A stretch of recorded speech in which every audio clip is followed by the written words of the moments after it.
If you could go back in time, where would you go? Back to a point in your own life? Back to ancient times?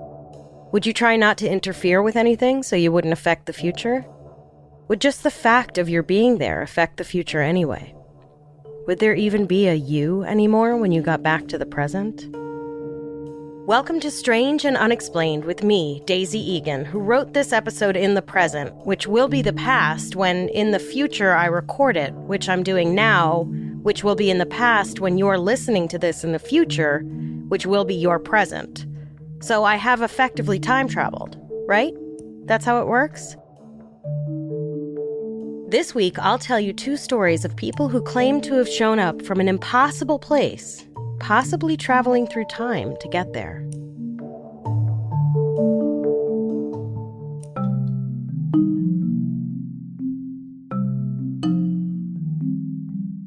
In July of 1954, as passengers filed through customs at Tokyo International Airport, a middle-aged white man stepped up to a customs agent and handed over his documents. His passport from the country of Taured looked official enough, if slightly different than other countries' passports, had 2 stamps from Japan from that year alone, showing that this was his 3rd trip to the country. Despite that, the customs agent was like, Taured? And the man was like, yep, or whatever the Japanese equivalent of yep is. Apparently he spoke Japanese, French, and a few other languages. And the customs agent was like, I've never heard of Taured. Where is it? And the man was like, what do you mean? You've never heard of Taured. It is my country. Asked to point to Taured on a map, however, the man pointed to a country between France and Spain called Andorra and was genuinely confused. He said he had no idea what Andorra was and that his country of Taured had a rich 1,000-year-old history. For further proof, the man pulled out his checkbook, but the customs official who had now gotten involved trying to sort out the situation couldn't find a bank matching the name of the bank of the checks. He was also carrying currency from many different countries, which was what you had to do back before debit cards or Bitcoin or whatever the kids are using these days, which at least indicated that he did indeed travel internationally a lot.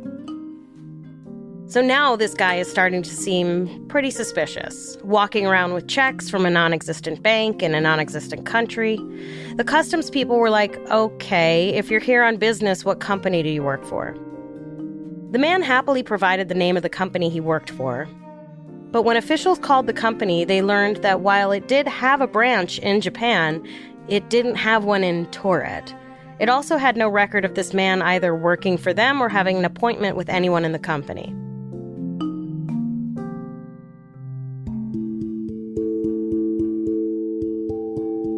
The man told the officials what hotel he was staying at while in town, but the hotel had no record of the man's booking.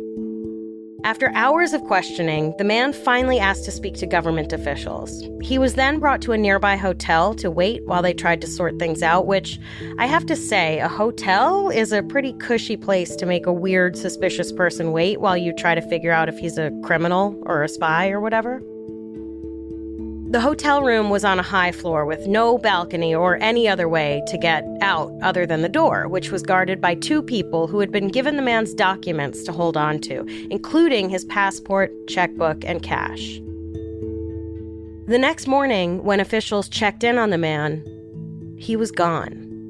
Not only had the man vanished, but all his paperwork the guards had been holding overnight was nowhere to be found. Who was this mysterious man? And why would he have claimed to come from a place that doesn't exist? How did he have official-looking documents from a non-existent country? And how the hell did he vanish, taking that paperwork with him?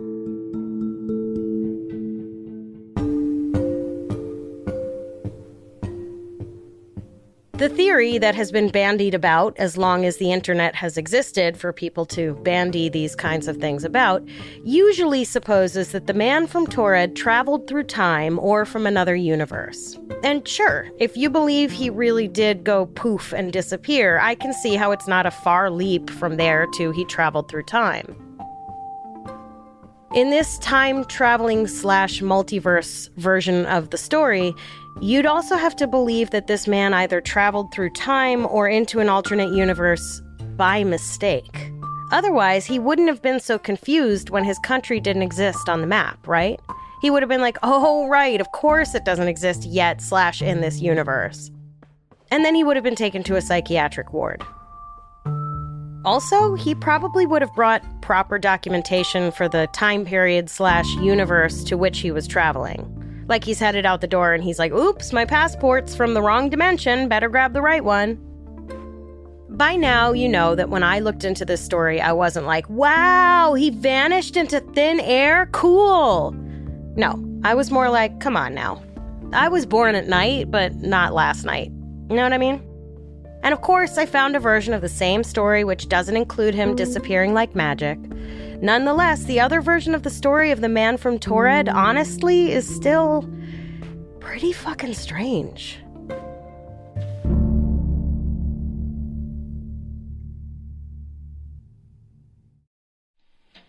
The less fantastical but still bonkers story of this mysterious man begins the same way. A guy shows up at customs in Tokyo and says he's from a place called Taured. In this version of the story, the man, whose name is John Allen Zegras, hands over a passport the size of a magazine, apparently issued from the capital city of Tamanrasset in the country of Taured. The passport included the official stamp from the country of Taured and the phrase Rich Ubwai Achtra Negusi Habesi Chwap Turapa, written beneath it. The customs agent asked him to locate Taured on the map, and in this story, Taured is somewhere south of the Sahara Desert.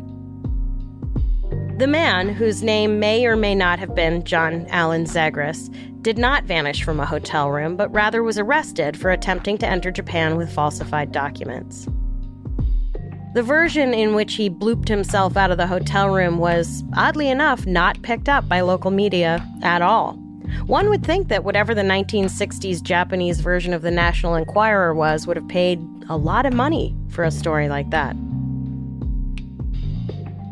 And it may surprise you to know that I don't speak Japanese, but guess who does? People on Reddit. Now look, you've heard me decry Reddit in the past, and while it's true that it can be a cesspool of toxicity, it can also be, it turns out, a place to get useful information, which now that I say it basically describes the entire internet. Anyway,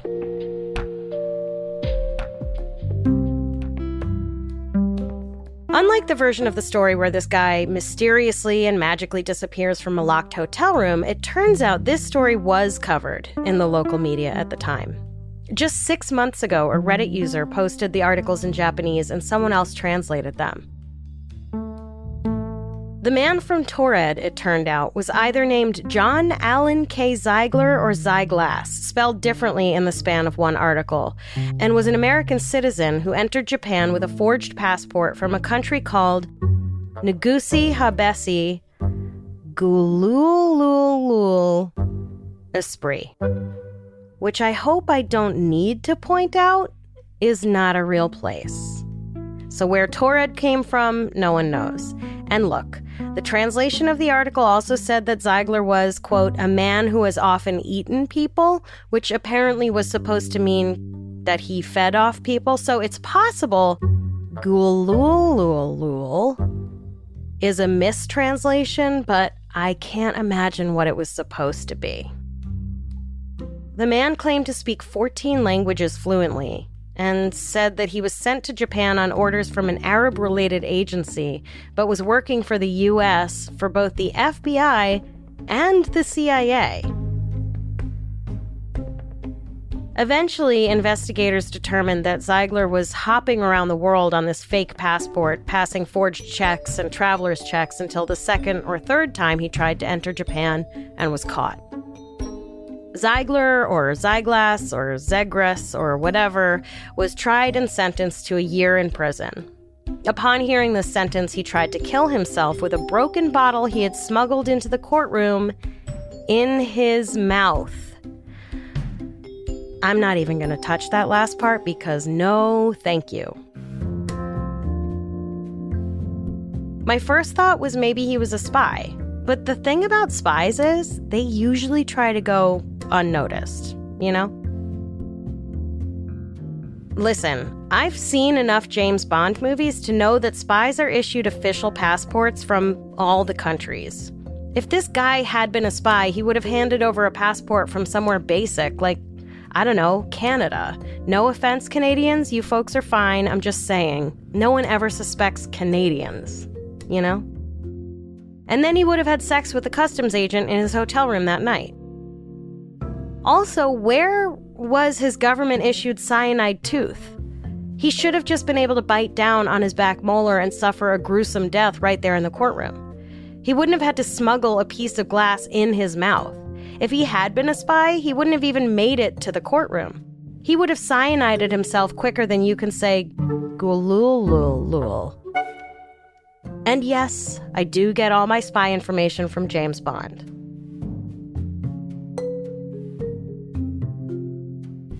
And even if he was just some run-of-the-mill con man running around like Leonardo DiCaprio in Catch Me If You Can, how did he manage to get away with what he was doing at all? Like, I get that there wasn't internet back then, but people had maps and, like, some common sense, right? Didn't the name Negusi Habesi Gulululul Esprit raise anyone's red flags before that one customs agent in Japan?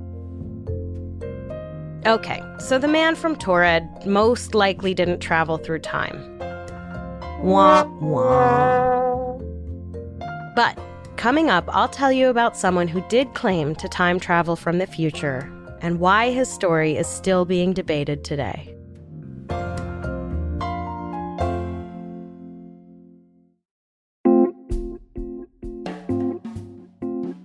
In November of 2000, someone with the screen name Time Travel 0 started posting in the message boards at the Time Travel Institute website, which, yes, is a thing. The website, that is. The institute, as far as I can tell, is just a guy. I don't know what it takes to call yourself an institute, but apparently this guy has it. Time Travel 0, who said his name was John Titor, said that he was visiting 2000 from the year 2036 to see his family in Rochester, Minnesota, grab some family photos, and take a break before heading back to 2036. But John Titor hadn't traveled back 36 years just for funsies, and this wasn't his first stop. Titor was on official military business. His first stop had also been to Rochester, Minnesota, but 25 years earlier. The purpose of the trip, he said, was to get an IBM 5100 computer, which was an early portable computer. And by portable, they just meant it didn't take up an entire room like non-portable computers did back then. It weighed, can you guess? 50 pounds. 50 pounds! A 50-pound portable computer. And why, you might be asking yourself, would someone from the year 2036 need an ancient 50-pound portable computer?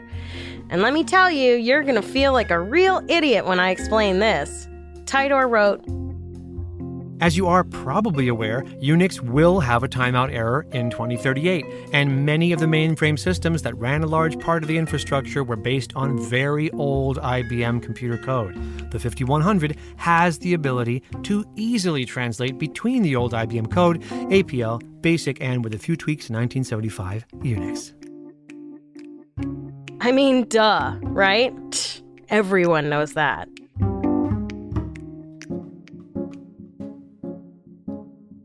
So, I promise you no science in this episode, and I am going to stick to that. But just to explain this a little further, if you were alive around the turn of the 21st century, you might remember a craze going around about how Y2K was going to bring about the end of days. The theory was that all the computers weren't going to know how to keep going when the clocks went from 11:59 p.m. on December 31st, 1999 to 12 a.m. January 1st, 2000, and it would cause complete global mayhem. As you're probably aware, global mayhem did not ensue at the stroke of midnight in the year 2000. I think they figured out a patch or whatever. I don't know. I'm not a computer scientist. The Unix timecode thing is supposed to be like the Y2K disaster, only in 2038, not 2000. And now you're probably wondering why in the future we, A, never figured out this patch without having to literally defy the laws of physics and travel through time? Like, honestly, wouldn't the technology to translate between old and new code be slightly easier to figure out than time travel? And B, there really wasn't a single spare IBM 5100 laying around somewhere? Like the US government doesn't have one of those junk drawers filled with old computer cords and floppy disks? Well, Tidor was 2 steps ahead of you. Actually, he was 36 years ahead of you in 2000. And explained that the entire world was recovering from years of devastating wars that had literally cut the world population nearly in half and destroyed a lot of technology, taking all the IBM 5100s with it, I guess. In a series of posts, Tidor describes life in 2038 in ways that could have been taken directly from the pages of a science fiction novel.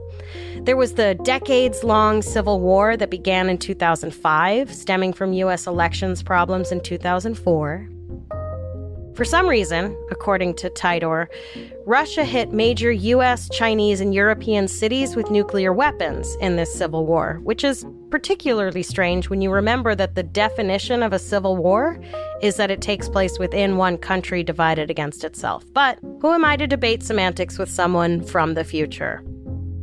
Tidor, in his defense, also referred to this war as World War III, and really, we should cut him a little slack. You think you get jet-lagged flying across the country? Imagine flying across decades. He might have been a little jumbled. Tidor was a soldier at age 13. 13! Have you ever met a 13-year-old? Not the first kind of person I would want defending me and my country, you know?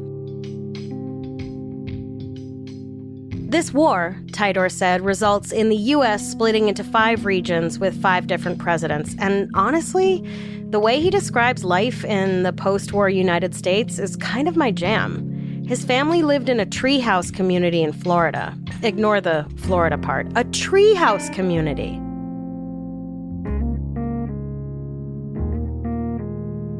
He said that by 2036, people live much more locally and depend more on family than they had in the 20th century. Radiation has wiped out most mass food production, so a typical day is spent farming on your family farm, which, you know, is hard work, but when you sit down to a plate of food you grew yourself, that's worth the crippling back pain of relentless farming. There are also a lot of blackouts and internet outages, but no one really minds. They just go outside and hang out together and tell stories or whatever. I'm not gonna lie, I've been dreaming of reverting back to a hyper-localized economy for many, many years. It's my idea of a sort of post-apocalyptic utopia. It would be nice if half the people on the planet didn't need to die in a massive nuclear war. Like, that would be awful. But hanging out in tree houses with no internet, eating local butter on homemade bread? Sign me up. Now, if you're curious about the mechanics of time travel, I am not the person you're looking for. But if you insist, the science of Tidor's time travel machine has to do with singularities and gravity and high-speed photon acceleration and black holes. And actually, Tidor himself got away with not explaining it thoroughly by basically being like, I'm just the guy using the time machine, I'm not the time machine mechanic, which is fair. If you asked me to explain how my car works in detail, I'd be like, gas and pedals and tires? Tidor posted pictures of his time machine, which looked like something from Back to the Future. We'll post a link to the manual with pictures, which was written apparently on March 21st, 2034. The time machine itself was portable, at least as portable as a 50-pound computer. Tidor chose a 1960s-era Chevy as his mode of transport to 1975 because he wanted a car that wouldn't stick out. He switched to a Chevy truck for his trip into 2000. I would make a joke about Chevys here, but I don't know enough about cars to make fun of them.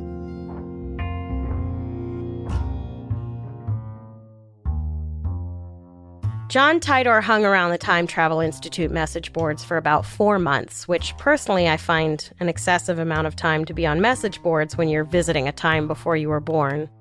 Like, didn't he want to go out and experience new food crazes like gourmet cupcakes, kale chips, and cold brew coffee? Or catch an Eminem or Beyonce concert? Can you tell I Googled pop culture in the year 2000? But this was not his first appearance on the Time Travel Institute website. A month earlier, Time Travel Zero quietly appeared in a chat room, which was like a message board only in real time. So instead of it taking months for conversations to evolve into screaming matches about which brand of politics is the best one, it only took minutes. The tone of the chat was pretty chill and conversational. Basically, Time Travel Zero was like, oh, hey, I'm from the future, just popping in to see what's up. At first, there were only 2 other people in the room. Hi. Hi, Time T. Greetings. Sorry I can't stop to chat time, but it's way past my bedtime. No problem. Well, I've been awake for 24 hours. Oh, what the heck. Maybe I will stop and introduce myself to Time. My name is John. I'm 38 and a time traveler from Florida. Which time are you from? 2036. Is it a good year? For me, yes. It's not far to come? That's right. So you have been born as well. Well, that could be confusing. No problem. So John goes on to casually describe some of the things about the future, answering the basic, if you mess with history, does it affect your future questions? He explains that there are infinite world lines, which is just a fancy futuristic way of saying timeline. So, having gone back to 1975, he created a new world line where his actions won't affect what happens in 2036. Honestly, folks, I don't know. The metaphor he uses is a room lined with mirrors, which is kind of confusing because what you see in every mirror is just a reflection of you, so I don't know how that corresponds to creating new timelines and new universes. But you know that line in The Matrix where the Oracle tells Neo not to worry about the vase, and he says, "What vase?" as he knocks over a vase and breaks it? And the Oracle says, "What's really going to bake your noodle later on is, would you still have broken it if I hadn't said anything?" Implying that there is an alternate timeline in which none of that happens. Or does it?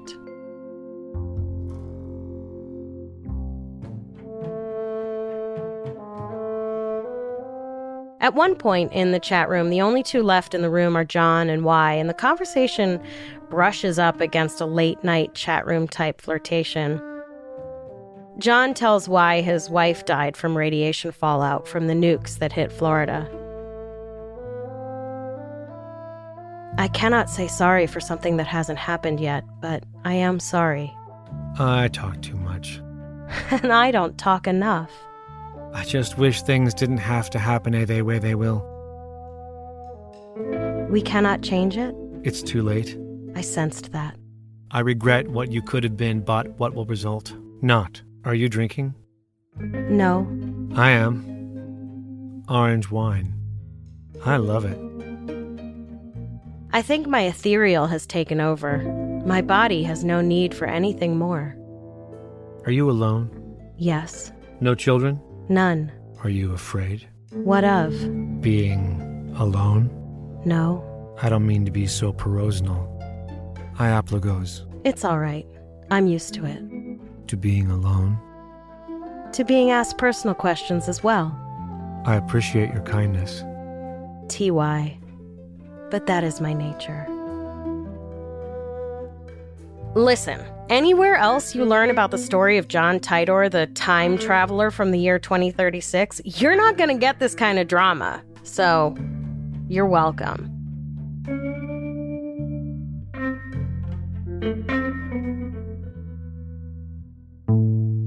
Titor's story on the message board was consistent with the one he gave in the chat room.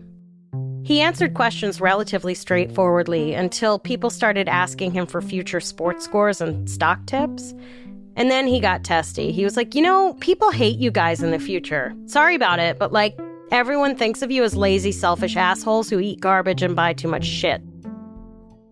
Are stock tips really the first thing you'll want to know about in the future? As a representative of your time period, do you realize what that says about you? You should probably know that this time is not remembered for its selflessness, charity, or ability to work together. I mean, you got us pegged there, John. I gotta give it to you. But Tidor did give a few predictions, some of which were... Hats are more common in the future. We do not spend nearly the amount of time on our hair as people do now. And slightly more seriously, he predicted a disease that looked very much like mad cow disease. He said the US would not find weapons of mass destruction in Iraq, and that China would successfully send someone into orbit. These three things, it turns out, came to pass. And you know me, I'm going to be that wet blanket that says these are relatively easy things to predict if you were paying attention at all to the news at the end of the 20th century.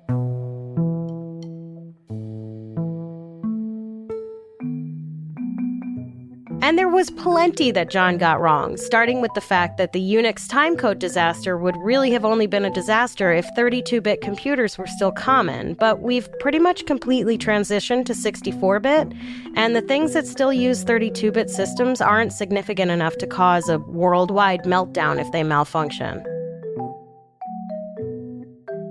It would be more like the Unix timecode inconvenience. Also, not for nothing, but according to Tidor, we should be in the middle of a civil/world war he said would start in 2005. As far as I know, no one has nuked anyone else. Not in the last 21 years, anyway. And I'm pretty sure 13-year-olds are not yet being asked to serve in the military, but I give that just a matter of time. He also somehow failed to predict one of the worst terrorist attacks of modern time that happened less than 6 months after he stopped posting. You'd think he might have given us a heads up about the attacks of September 11th, 2001. Of course, all of that John could explain away by saying we ended up on a different world line than the one where all that awfulness happens. When he visited us, he created a new world line where we have our own brand of awfulness.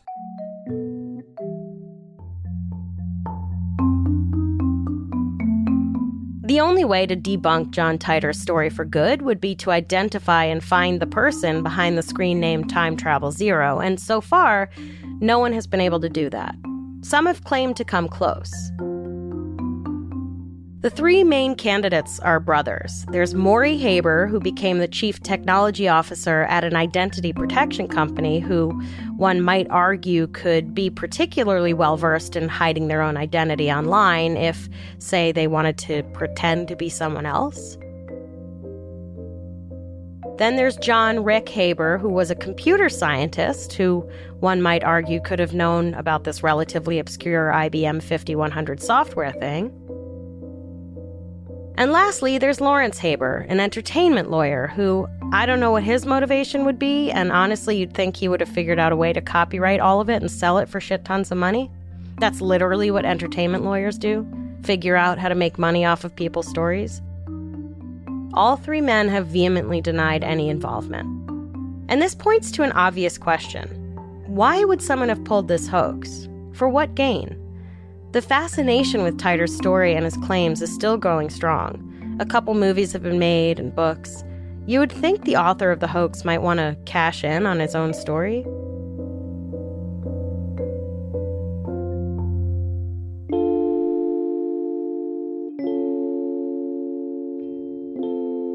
Before lugging the precious IBM 5100 back to 2036, John left a few last pieces of advice for the citizens of Earth. Or at least for the handful of people hanging around the message boards at the Time Travel Institute website. 1. Do not eat or use products from any animal that is fed or eats parts of its own dead. 2. Do not kiss or have intimate relations with anyone you do not know. 3. Learn basic sanitation and water purification. 4. Be comfortable around firearms. Learn to shoot and clean a gun. 5. Get a good first aid kit and learn to use it. 6. Find 5 people within 100 miles that you trust with your life and stay in contact with them. 7. Get a copy of the U.S. Constitution and read it. 8. Eat less. 9. Get a bicycle and 2 sets of spare tires. Ride it 10 miles a week. 10. Consider what you would bring with you if you had to leave your home in 10 minutes and never return. To be fair, these all sound like just pretty common sense rules to live by. Though, honestly, if it takes riding a bicycle 10 miles a week to survive in post-apocalyptic America, I'll volunteer myself to be one of the 3.5 billion who don't make it.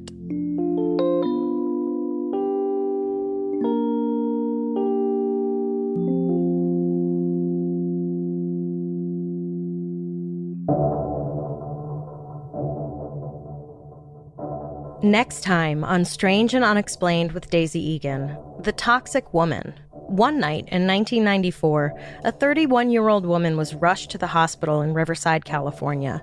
But instead of treating her, the doctors and nurses around her suddenly became violently ill themselves. Physicians fainted and the hospital was evacuated, all because of whatever this dying woman had brought in with her. We have a lot of fascinating and bizarre stories to share with you this season, but we want to hear your episode suggestions as well. If you have an idea for something we should cover, whether it's a well-known case or something that happened in your town that the world hasn't heard about yet, go to our website, strangeandunexplainedpod.com, and fill out the contact form. This episode was written by me and researched by Jessica Ann. Our voice actors this week were Luther Creek and Raymond J. Lee. A complete list of our sources for each episode is available on our website. Our episodes are mixed and edited by Jennifer Swatek. If you like our show, please help us out by rating and reviewing us on Apple Podcasts. Follow us on Instagram and Twitter. We are at SNUPod, and check out the Strange and Unexplained with Daisy Egan Facebook group to join in the conversation.